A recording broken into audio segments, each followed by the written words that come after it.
Morning, YouTube. Saturday, February 17th of 2024. My name is Milt. Welcome back to the channel. And we're still out here working in the cold at the old D4 1671W, I believe it is, 7J. And today is the day we're going to get our winch onto the back of that machine. Getting ready to put on the fenders eventually. I went ahead and I laid my floor plates on either side just in position because it's way easier to get them in there without the fenders in place.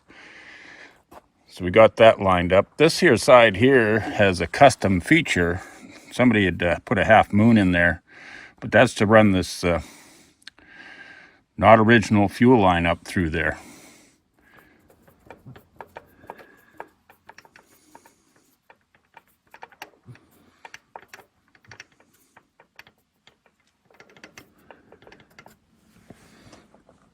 I managed to epoxy that metal centerpiece into the wooden part of the knob. All the bakelite has gone off of this knob. It's been broke open for quite a while, and it finally disappeared on putting this old tower shift together again.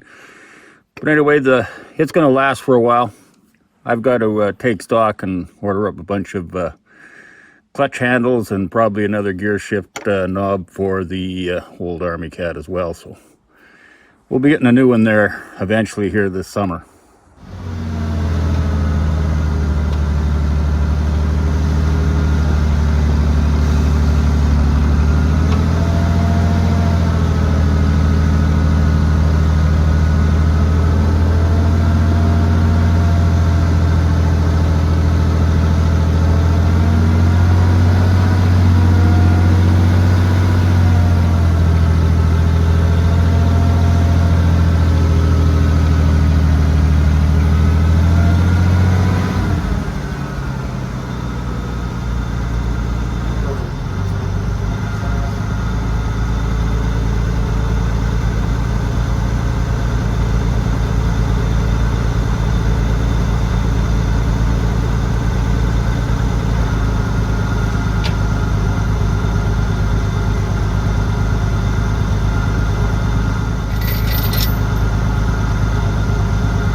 that wasn't too bad after all. Wasn't too gracious toward the end there, but we got it in the right direction and laying directly behind the D4 cat. Time to go warm up. Before I get too close to putting this winch on, I think I'm just going to put my drain caps back in. This one is the transmission that's actually tied to the bevel gear compartment. So we're just going to put that in place and then get our make sure our final drive bungs are in. Okay, we just got that one more bung to put in, and I put because these are so hard to get out, these square-headed bungs, they get a square drive for crescent wrench. I put some anti-seize on them because they don't come out more than probably once or twice in 80 years. They were rusted or locked right in there. So we're just gonna put some anti-seize on it. Can't hurt.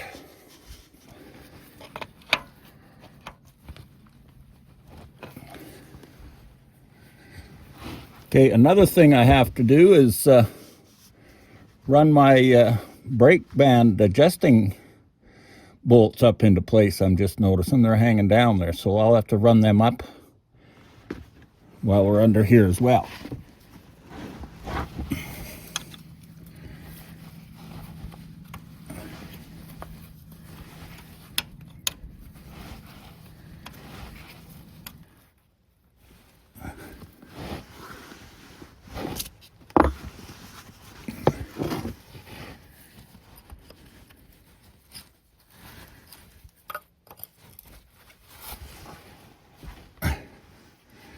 Okay, there we are.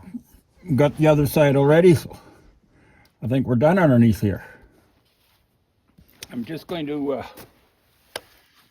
buff up the gasket areas, which are around here.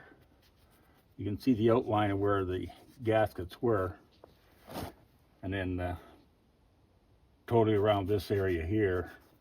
I think even up in here it went, and then down and across.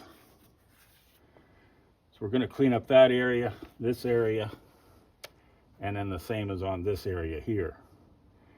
And I'm going to warm up the machine when it's time, and put my adhesive on here as well as on the winch. RTV is what I'm going to use. Okay, let's get her done.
Okay, we got all the surfaces cleaned where it's going to take some RTV. Just going to let that set up. Like, I'm going to warm it up with the torch ahead of time. Just get some warmth in the steel. And then put that on. Put that RTV. This is where that ID tag took a little crimping. So just leave it moved up in that area and it'll miss it all together. And then, yeah, we'll move over to the winch and clean up that body. Okay, as I got things hooked up a little bit better than pulling it out of the snowbank there. I got some proper lifting eyes at the back here. One of those two big eyelets. So that's secure, that's not going to let loose. And then I just got a soft strap here just to balance it. When I picked it up, it was kind of like canted down, so I just put this in place to keep it level as I go forward into the machine. Hopefully it's going to line up and not too much issue, but the thing at hand that we're going to do now is, you can see here some RTV remnants from before. So that's what they used the last time that the mechanics were into this here machine. So we're going to clean these surfaces up and heat it up with a torch, apply new RTV around these same track marks, and go from there.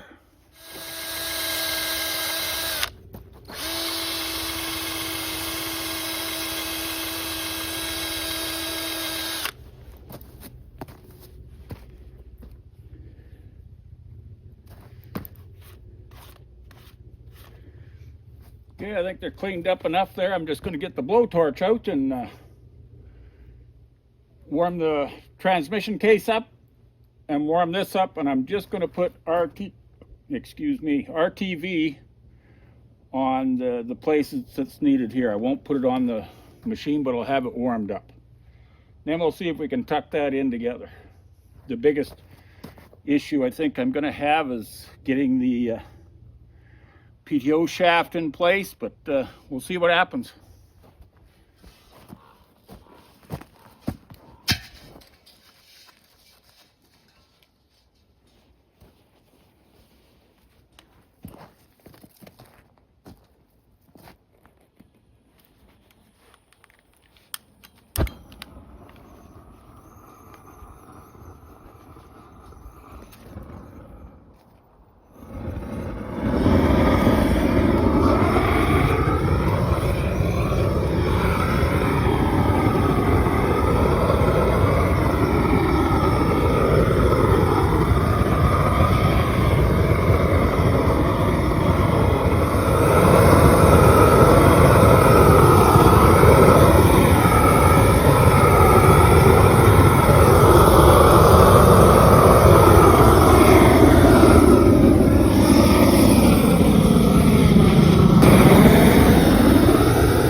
Yeah, I think I got both surfaces warmed up, so I'm going to go ahead and put my RTV on.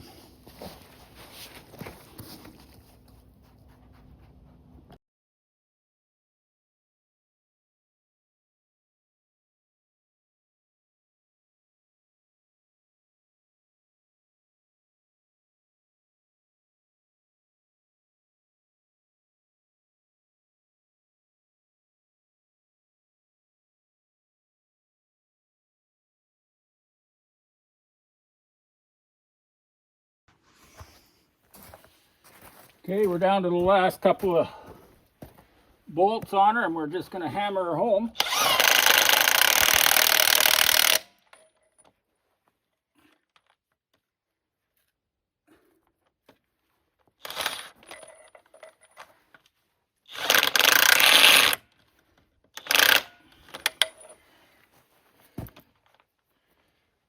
And I'll need to get an extension for this one.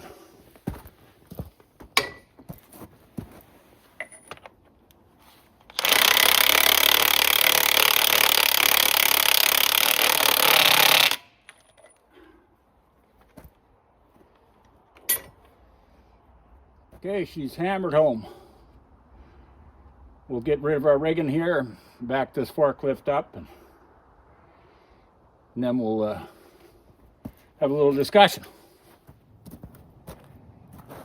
Well, that was another good day. It turned out, I don't think it's above zero, but it's maybe one below or something, so it wasn't so bad. But we got this winch bolted onto the back of this cat. Sure glad that it went as easy as it did. It was not too bad working by myself.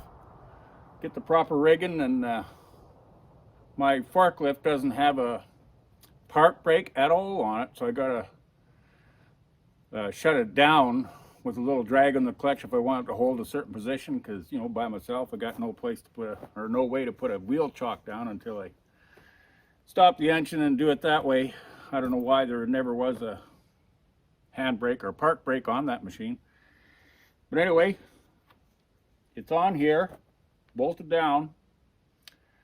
I got it all sealed up on the bottom, the bungs and everything in, and I do have a pail of oil. I'm not going to put it in here today. I want to let that RTV stuff just kind of find its place and solidify. I'll top the oil up tomorrow, I think, and then we'll move on to the fenders and the cab, not really the cab, but the canopy, or whatever you want to call it there, with the seat tank bolts into here. It's going to be another wrestling match. It's all shop built, not factory built stuff. So, but anyway, it was another good day.